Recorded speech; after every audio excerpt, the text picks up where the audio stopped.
Do you remember demo stations and the way that they used to be at stores? And it was that game for the GameCube. Yeah. And I did that trench run 6,000 times. You weren't allowed to mention The Force Unleashed near George Lucas after that game came out. You know, word around the Star Cruiser is that Respawn's also... Star Cruiser. Yeah. Is that a naughty word in the Star Wars world these days? It's a non-existent word.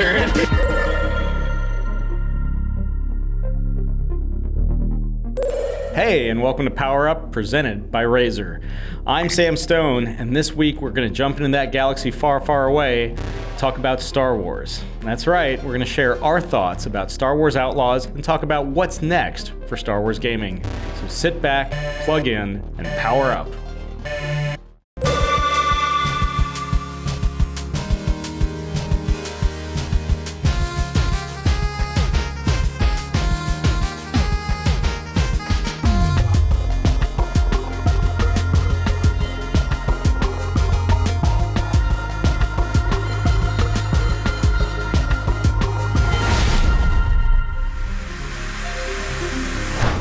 We've been playing Star Wars Outlaws before the game even came out, and now that it's finally here, we definitely have some thoughts about it. So without much further ado, let's run the tape. Star Wars Outlaws, a love letter to Star Wars world building, with a few big problems.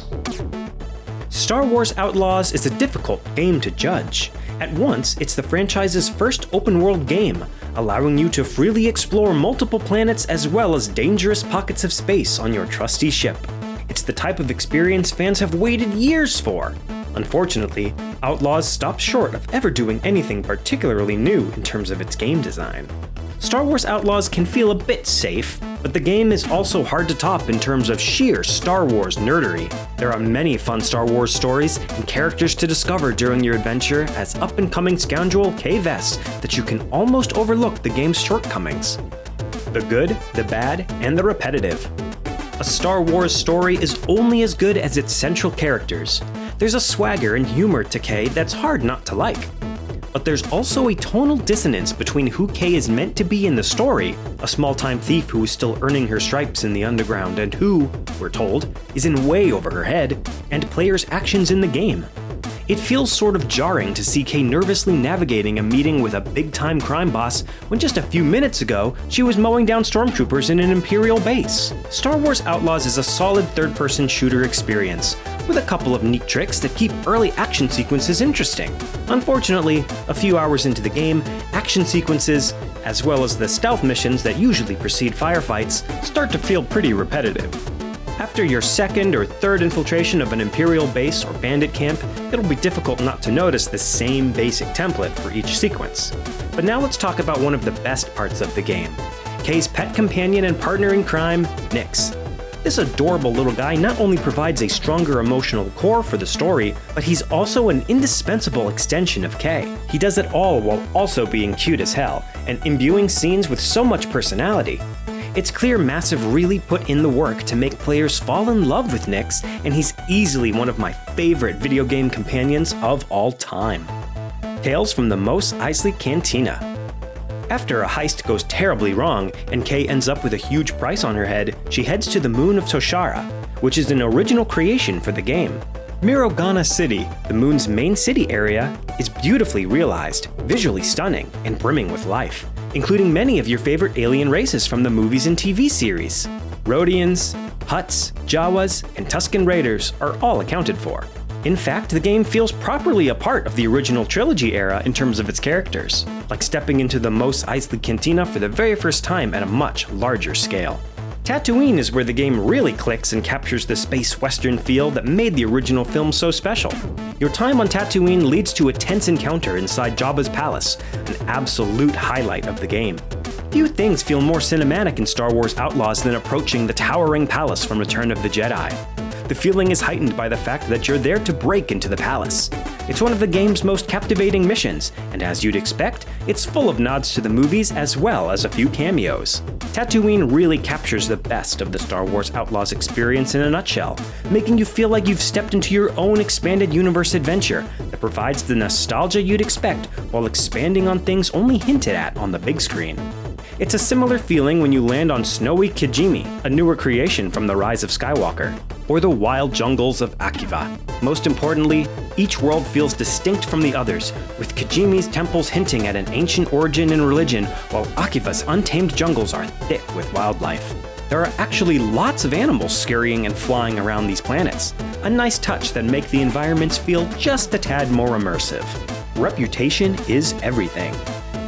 What ties all of these worlds together are the crime syndicates that rule them and the game's best feature, the reputation system. If Star Wars Outlaws excels at one thing, it's making you feel like your decisions matter. To progress through the game, you'll have to pick up work from the 4 main crime families of the Outer Rim. But the jobs you take on are rarely as clear-cut as completing them as intended for your shady employers and moving on to the next one. Kay's criminal escapades often lead to a choice between following through on your deal with the syndicate that hired you, or double-crossing them to the benefit of an opposing crime family. Your decision in this instance will very likely be driven by your standing with each group. The balancing act between keeping all these syndicates happy, or at least keeping them from trying to kill you, is a tightrope walk that really makes you feel like a scoundrel navigating the underworld. The nerdy love letter you're looking for. Ultimately, Star Wars Outlaws can't quite escape many of the issues that continue to haunt Ubisoft's all-too-familiar open-world game design, including the bugs and glitches as well as the repetitive filler content. But Massive has also clearly put a lot of love into building out this video game galaxy. Star Wars Outlaws truly feels like Star Wars, down to the small details like the Kowakian monkey lizards that taunt you, the crooks who try to rip you off with tempting offers, the greebles on ships, the crooked Imperial officers with side hustles, and the sabacc games you'll find at the local watering holes. If you're a longtime Star Wars nerd, it's a lot of fun just walking around the different places in the game to see what little nods and stories you might find next. A clear love of Star Wars lore, combined with the game's stellar reputation system, makes for an overall satisfying first outing for Ubisoft in this universe. Power score?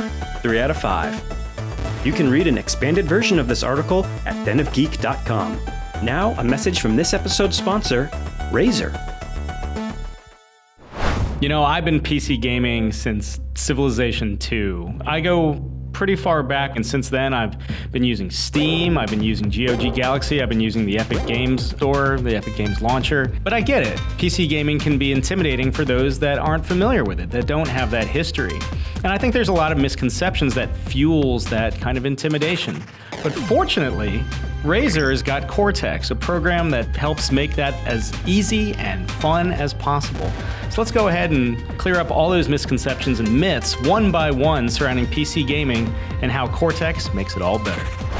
Myth number 1, that you have to use individual game launchers that don't share the libraries that you're building. You don't have to go clicking around anymore thanks to Razer Cortex.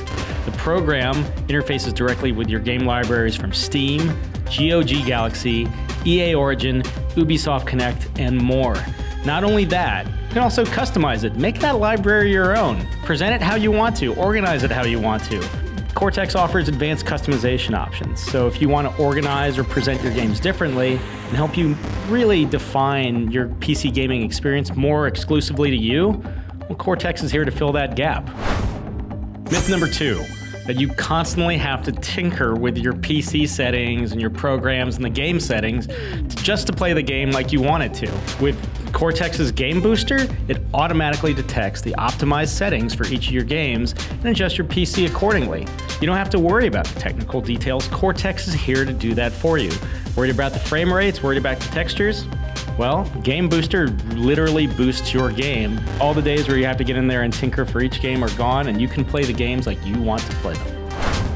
Myth number 3, that PC gaming is expensive because of all the hardware, upgrades, new games, and DLC that you have to get. With Razer Cortex, it tracks sales from all those platforms, and it compiles it in one handy-dandy location. You can customize it based on your interest. If there's a first-person shooter or survival horror game that you have your eye on, but you don't want to get it at full price, you can get the alert from Razer Cortex to know exactly when it's on sale. And the other cool thing about Razer Cortex, it has its own built-in reward system for playing some of your favorite games. Myth number 4, that you can only run Razer software like Razer Cortex on Razer devices. Look, I love my Razer devices, and you can certainly run Cortex on them, but it's by no means a requirement.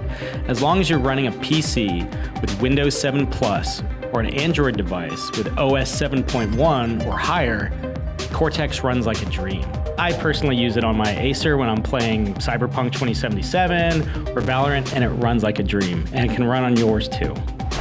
Thank you to Razer for sponsoring this episode. And now, back to the show.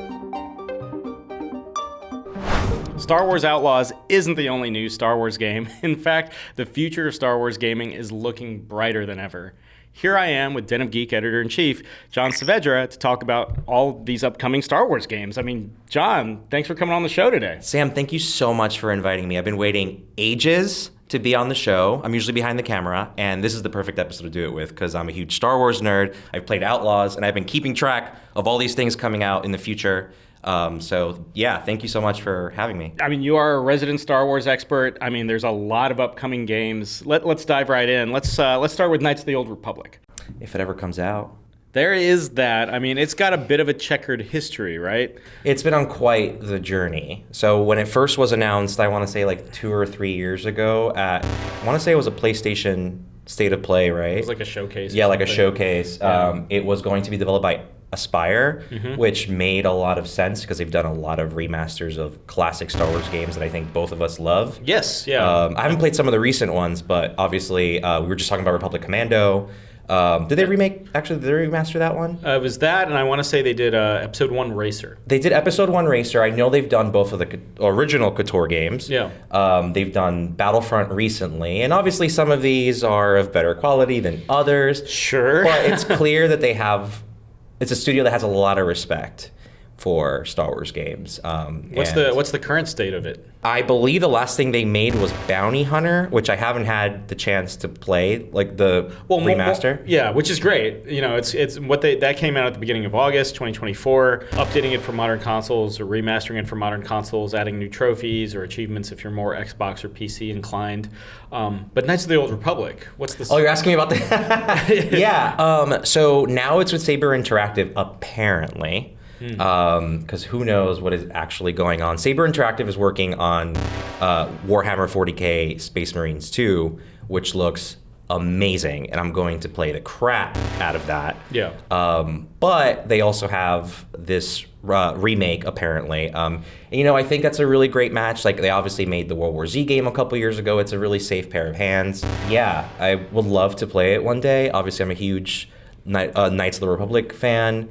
I love both of them. I like the second one more than the first one. Oh, wow. And there was some things with like the remaster of that recently where they where Aspire promised to add the cut content as DLC, and that never happened. Thanks a lot. But give me that Yavin 4. yeah, exactly. So this is one that I would love, but it's so up in the air that like Star Wars movies.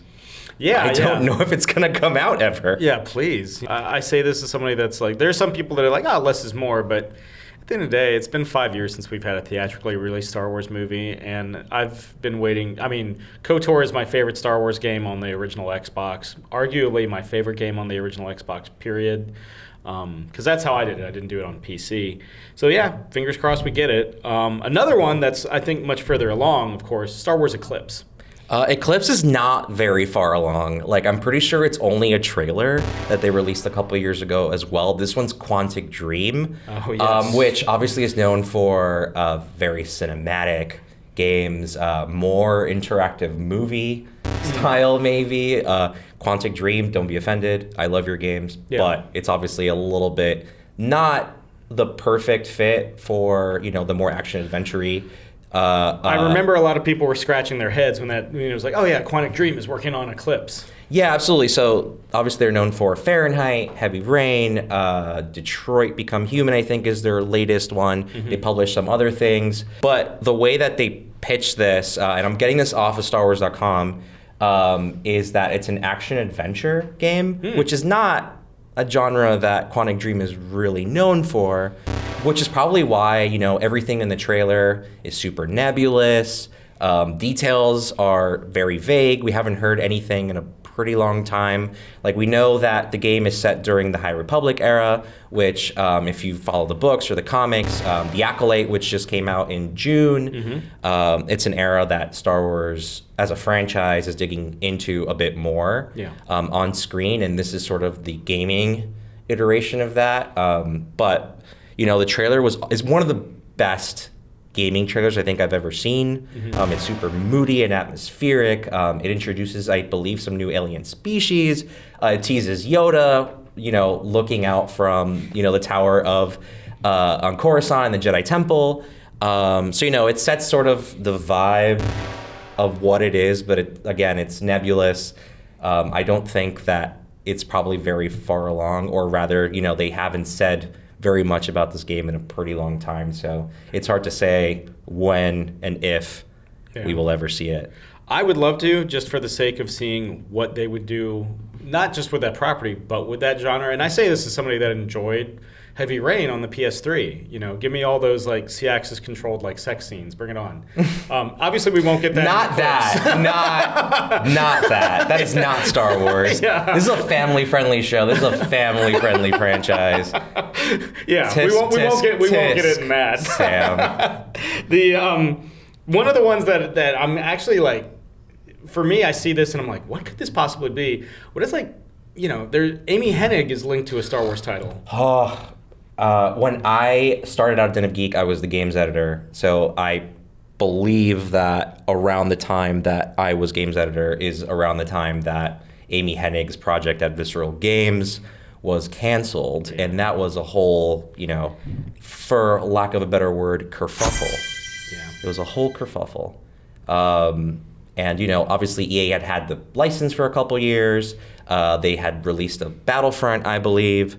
And I believe they had exclusivity for 10 years when, you know, they got that from Disney. Yes. And this was probably for me, even though I love Battlefront, I love the originals, this was the one for me that felt so exciting at the time, because it had only been a couple of years since Star Wars 1313 was canceled at the wonderful, amazing LucasArts, which obviously special place in my heart. Yeah, may it rest in peace, you know. Yeah, absolutely. Like, I grew up playing so many of their games. Monkey Island. Yeah, exactly. So Project Ragtag was going to be, you know, the action adventure successor to that. And, you know, who better to make that game than Visceral Games, who had so much experience with Dead Space. So they, you know, they had sort of like the over-the-shoulder third person, not necessarily action adventure, more survival, but, you know, I think they had the pieces. They were a great studio. Yeah. They knew how to do cinematic. They knew how to set a mood. You know, it was sci-fi. Yeah, those later Dead Space games where you lean more into the action. Yeah, exactly. And then obviously Amy was coming from Naughty Dog and having made several of the Uncharted games. It just made so much sense. You know, obviously at this point, Star Wars Outlaws has sort of eaten their lunch, because, you know, they made the open world game, and it was very much the same sort of idea where Project Ragtag was going to be about scoundrels, a group of scoundrels going on adventures. I think they wanted to pull off heists. It was between A New Hope and The Empire Strikes Back. Obviously, Outlaws is Empire Strikes Back, between Empire Strikes Back and Return of the Jedi. But long story short, obviously, Amy Hennig is back. She's working at Skydance Media. I believe she's making a Marvel game right now, Marvel 1943 Rise of Hydra. Which looks great. I mean, you know, very cinematic, like you were saying. It's a very different approach, but I know also on their list is a new Star Wars game. So it's sort of, you know, Revenge of the Hennig, I guess is how I call it. Rise of the Hennig. Rise of the Hennig. Yeah, that's better. Or Attack of the Hennig. Return of the Hennig. Anyone you use. The Hennig Strikes Back. Whichever one you want to license. You know, obviously I coined it, so you have to send me money now. Yeah. But whichever one you want to use, I think would be great. But yeah, we don't know anything about this game is what I can say. I believe it's an action adventure, but you know, again, it's one of those games that will happen when it happens. You're going to see this theme a lot when we talk about all of these games. I was really surprised when I was researching the list of upcoming, because obviously I just came off of playing Star Wars Outlaws. Spent a lot of time with that. And then going to, like, what's next? Yeah. lots of things, maybe. Theoretically, lots of things that don't have release dates. Yeah, I mean, one developer that's had a lot of success with the Star Wars license recently has been Respawn. Oh yeah. And recently they had put out Star Wars Jedi Fallen Order, and here we are, like everyone's already asking, is there going to be a Star Wars Jedi 3? Oh man, well, first of all, Respawn is sort of the big kahuna now, aren't they, of Star Wars games? And who would have thought, the guys that made Titanfall, which, to be honest, I wasn't super hot on the first one, and I slept on Titanfall 2, even though apparently it's amazing. Yeah. People really love that game. But Jedi 1 and Jedi 2, Fallen Order and Survivor, amazing. They sort of put the EA Star Wars games back on track, because obviously Battlefront 1 had sort of a rocky start. Yeah. They sort of, fixed things over time, and then Battlefront 2 obviously had a disastrous launch. Yeah. So all we knew about EA Star Wars games were, chaos, to be honest. Yeah. And having Respawn come in and have such a clear vision of what an action-adventure Star Wars game looked like was great. I grew up playing the Jedi Knight games. Kyle Katarn's my boy. Janors, love them. Yeah. So being able to do that with Cal Kestis and having Cameron Monaghan, putting in such a great performance, set during a time that we haven't really explored, the franchise hasn't really explored on screen very much. Yeah. It just made so much sense. So I believe that Cameron Monaghan has said at some point within the last 12 months that a Jedi 3 is in the works. And I forget if EA has officially, I don't think they've officially announced it. Yeah, I haven't heard any official chatter. What always strikes me interesting about those Star Wars Jedi games is it feels like the perfect Star Wars game for the Souls-like generation. The level of difficulty, you can't just go in and it's not the Force Unleashed. You can't just go in and go bananas. There's a strategy and a technique that you have to have. But Sam, how great was it going bananas in Star Wars Force Unleashed? The first one.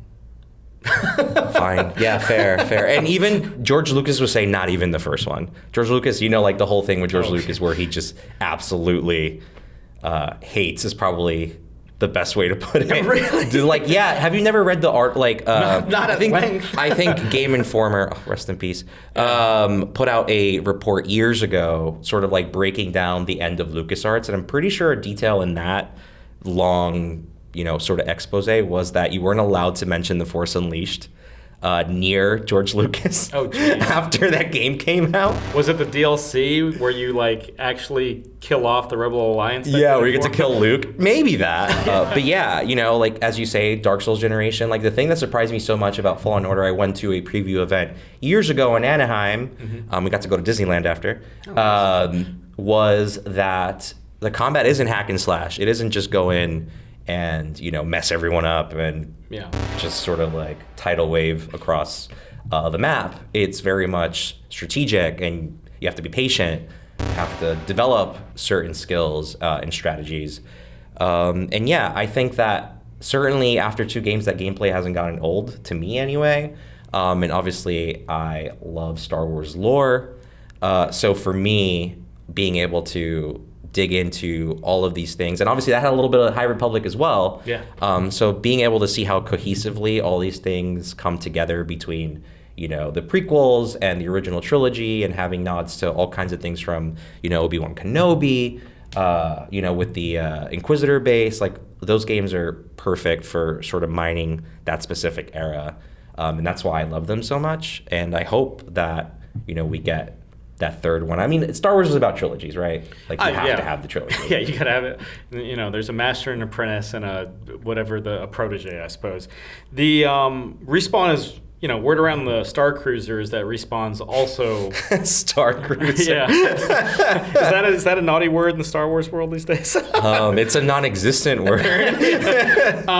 But that they're also working on a strategy game, a Star Wars strategy game. Yes, they're working on a strategy game. I don't know if they're developing it. I believe it's a studio called Bit Reactor, which is made up of former Fire Axis Firaxis. Firaxis. I never know how to pronounce that. Yeah. Firaxis developer. So obviously they made the XCOM games. So, Match Made in Heaven, Star Wars strategy game makes a lot of sense. I love those. I love XCOM 1 and 2, So if you can give me like a raving rabbit or like a rabid battle Star Wars game and make the accuracy better. I always hated playing like XCOM where it's like, okay, I've got a 67% chance for a hit. And then like the enemy's like point blank range and you watch the the cinema and he goes like that. Hopefully that doesn't happen in a Star Wars game. I mean, have you played any of the classic Star Wars strategy games? Because I'll admit I have not. I wasn't a big strategy game player growing up. We're going back like 20 years, but Galaxy at War, Yeah. those RTSs that came out for the PC, those were great. It's been a minute since we've had like a Halo Wars type, I do like Halo Wars because they made that very digestible. And very, you were mentioning accessible being a dirty word, but like, it is. It's like they're accessible. They're accessible games. Yeah. And hopefully Star Wars will get that treatment. I mean, it just makes so much sense, right? Like set it during the original trilogy, or set it during the prequels, or set it across all three trilogies, and let both sides build your own armies and give it the complete saga experience. I mean, it's called Star Wars, right? Yeah. So it makes a lot of sense. I know that Remedy had a third Star Wars project that I believe officially has been canceled, and it was a first-person shooter. Oh, like Republic Commando. Yeah, I guess. I mean, I would assume it would be closer to Titanfall, or sure. Maybe it was close to. Maybe it was like Apex, right? Like it was like more of the battle royale approach. Mm-hmm. They announced during an earnings call, I think this year, that they were canceling that project due to budget cuts, and obviously the industry is not in a great place right now. Certainly not for major studios. Yeah, exactly. So. That's a bummer because 100%. That makes a lot of sense too. You had mentioned Battlefront earlier, talking like the EA's new games, and of course we got the remaster of the classic Battlefront games earlier in 2024. What does the future of Battlefront look like? It's a loaded question. 100%. I don't know. to be honest, I mean, Sam, I want to hear from you. Like, what is your thought on a Battlefront 3. I don't think it'll be made by DICE. No. Because again, it's not with EA. I don't know how the rights work. Like, does that revert back to Lucasfilm Games? Does EA... Or Disney Interactive. I don't know, but, I don't think it'll be another iteration of the last two Battlefront games we got. No, but, I mean, that's such a big property. It was interesting. I wonder if they floated out the Battlefront remasters... And Capcom does this too with their own remasters. If they floated out the Battlefront remasters to gauge interest in the Battlefront brand. I mean, who knows, right? Like, are younger players nostalgic for that experience, right? Is it only us olds who are like running to our Switches to download Battlefront, decades after the fact? I have a soft spot, always have a soft spot for classic Battlefront. Do I think people that are 10 to 20 years younger than me, do I think they will play the classic Battlefronts? Probably not. I don't know how well the Episode 1 Racer or Republic Commando remasters were received. I have seen a lot of people talk about the remaster, a surprising number of people online talk about the remaster of Bounty Hunter that came out earlier this year, because that seems to be handled really well. I know there was an issue with the remastered Battlefronts because the servers weren't accommodating the amount of traffic. That tells me that at least people were trying to play it online. But I think Battlefront as a brand is like right up there with Rogue Squadron. It's when you see a game that's called Rogue Squadron or Battlefront, you know what you're in for. Yeah, like, I mean, it's tough to say because obviously DICE was just so equipped for Battlefront because they do Battlefield. Yeah. And it's just like I'm trying to think, like rack my brain to think what other, studio makes a shooter of that scale or anything comparable, right? And it's like, obviously, it's easy to say, toss it at Acti Blizz, right? And toss it at Treyarch or toss it at Infinity Ward. How crazy would that be, right? Oh, yeah. If they made a Star Wars Warzones type game, but it's Star Wars. Yeah, I mean, Infinite Warfare was kind of that. Yeah. But, I'd love to see another studio take a crack at it. I think personally, I'm not speaking for the whole fan base, I'm sure a lot of people would love more of that kind of experience. Like, I think we're good. Like, I want to see different kinds of Star Wars games now, right? Like, I want to see, obviously, like we just said, I want to see the strategy game, right? We haven't had one of those in many years. Yeah. At least on a triple A level. So I'd love to see that, right? Like, I'd love to see a true sort of third-person space combat game, right? Because as you mentioned, Rogue Squadron, one of my favorites. I don't know if it's one of my favorites, and we'll have to do an episode about our favorite Star Wars games at some point. Oh, I can go on for a while, yeah. But Rogue Squadron 2, Rogue Leader, is probably my favorite Star Wars game of all time. That Rebel Strike, It was a launch title for the GameCube, the very first GameCube game I played. Visuals still hold up. Oh, it's so good. Every maybe 2 or 3 years, I grab my GameCube, plug it in, and only play Rogue Squadron 2. Still got my copy. And that Death Star trench run, like, when we were obviously making the generational jumps, like, how good did that game look? And it still looks great. do you remember demo stations and the way that they used to be at stores? And it was that game for the GameCube. Yeah. And I did that trench run 6,000 times at my local, Toys R Us back when that was a thing. So I'd love to see that. Yeah, no, I mean, look, I would love we had Star Wars Squadrons a couple years ago. Oh, right. Yes, Star Wars Squadrons. Yeah, but which didn't quite scratch the same itch. It really didn't, because it was first person. It was a very different kind of gameplay. Short game. It was short. Obviously Rogue Squadron is a little bit more arcadey. Yep. This was a little bit more of a shooter. Yeah. It was very different. I liked Squadrons, but there's like not enough of it. It's such a versatile brand. You can Star Wars. You can have the first-person shooter. You can have the vehicle combat, both space and ground. You can have racing games. You can have turn-based RPGs. You can have strategy games. You can have MMOs. Anyone remember Star Wars Galaxies? Well, we still have the Old Republic. Oh yeah, of course, the Old Republic. I want the recurring theme that we were talking about is that a lot of these are kind of shrouded in secrecy, or their current status is unknown. I just want more Star Wars, man. I just want more Star Wars. How cool would it be to have another Star Wars racing game? If it's done well, I mean, we've never had a full-on like space racer, right? We've just had like episode 1. I mean, there's racing levels in there's a racing level in Rebel Strike 2, or Rebel Assault 2. There's there's racing levels, like space racing levels in the first Rogue Squadron with the T-16s. But I want a full-on, like, give me the Kessel Run. Oh, that'd be cool. Yeah. Yeah. I mean, like, just to go back for a second with the space combat, obviously there have been space combat modes within some of these newer games. So obviously Battlefront had the space combat component, which was maybe closer to scratching the itch of Rogue Squadron, but not exactly. Oddly enough. Star Wars Outlaws has space combat, but it's just like not on the level, right? I think a game that focuses specifically on that arcade experience would be amazing. Yeah, bring it on.